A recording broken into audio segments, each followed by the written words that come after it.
Hi friends, இன்றைக்கி சூப்பரான டேஸ்ட்டில் நண்டு கிரேவி தான் பார்க்க போகிறோம். எப்படி செய்யலான்னு பார்க்கலாம். நண்டு கிரேவி செய்கிறதுக்கு ஃபஸ்ட்டு நண்டை மட்டும் தனியாக வேக வச்சு எடுத்துக்கலாம். அப்புறம் அந்த சதை ஃபுல்லாக வெளியில் போகாமல் அப்படியே இருக்கும். இதில் கொஞ்சோண்டு மஞ்சள் தூள், கொஞ்சோண்டு ஒரு 1.5 டம்ளர் மட்டும் தண்ணி ஊற்றினா போதும்.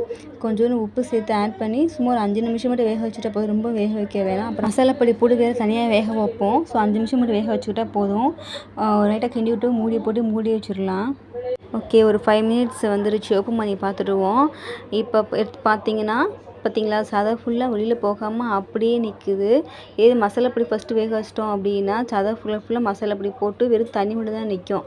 நான் காமிக்க பார்த்தீங்களா, வெறும் அப்படி சதை ஃபுல்லாக தனியாகவே எடுத்து அழகாக சாப்பிட்லாம். அந்த மாதிரி இருந்தால் வேக வச்சு எடுத்துக்கோங்க. அடுத்து தனியாக பேஸ்ட்டு கரைச்சிக்கலாம். இதில் வந்துட்டு வெங்காயம், தக்காளி, கொஞ்சோண்டு சோம்பு, கொஞ்சோண்டு சீரகம், மிளகு சேர்த்து எல்லாத்தையும் சேர்த்து கொஞ்சம் ஃபைன் பேஸ்ட்டாக அரைச்சிக்கலாம்.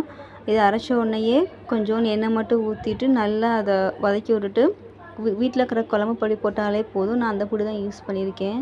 அதை போட்டு மசாலா வாசனை போகிற வரைக்கும் சொல்லலாம், நல்லா வதக்கி விட்டுட்டே இருங்க. இப்போ அந்த மசாலாக்கு திரும்ப கொஞ்சோண்டு உப்பு மட்டும் போட்டுக்கலாம், அது போதும். அந்த பச்சை வாசனை போகிற வரைக்கும் நல்லா வதக்கி விட்டுட்டு நம்ம வேக வச்சு வச்சுருக்க எல்லா நண்டையும் சேர்த்து மொத்தமாக ஆட் பண்ணிடலாம். இதை ஆட் பண்ணிவிட்டு நம்ம ஒரு 10 நிமிஷம் மட்டும் வேக வச்சுட்டா போதும். ஆல்ரெடி ஏற்கனவே வேக வச்சு தான் வச்சுருக்கோம். ஸோ வந்து ஒரு 10 நிமிஷம் மட்டும் வேக வச்சுட்டா போதும். 2 நிமிஷத்துக்கு ஒரு மட்டும் ஓப்பன் பண்ணி எல்லாம் கிளறி விட்டுக்கிட்டே இருங்க. இப்போ மூடி போட்டு ஒரு 5 நிமிஷம் மட்டும் வேக வச்சு வச்சிடலாம். இப்போ ஓப்பன் பண்ணி பார்த்தோன்னா அந்த மசாலா பொடி எல்லாமே சேர்ந்து நல்லா சூப்பராக கிரேவியாக நல்லா ரெடியாக இருக்குது. இது இன்னும் கொஞ்சம் தண்ணி வற்றணுன்னா இன்னொரு மூடி போட்டு மட்டும் ஒரு 10 நிமிஷம் வேக வச்சுருங்க. அந்த சதையில் வெளியில் வராது. ஆல்ரெடி வேக வச்சு வச்சுருக்கிறதுனால அந்த சதை ஃபுல்லாக வெளியில் வராது. பார்த்தீங்களா, அந்த சதை ஃபுல்லாக அப்படியே இருக்கும். நீங்கள் இங்கே ரொம்ப ஓவர் குக் பண்ண வேணாம். அது ஏற்கனவே வந்ததுனால ஸோ இந்த அளவு குக் பண்ணாலே போதும். செம சூப்பராக இருக்கும், டேஸ்ட்டாக இருக்கும். ட்ரை பண்ணி பாருங்கள். வீடியோ பிடிச்சிருந்துச்சுன்னா சப்ஸ்கிரைப் பண்ணிக்கோங்க. Thank you so much.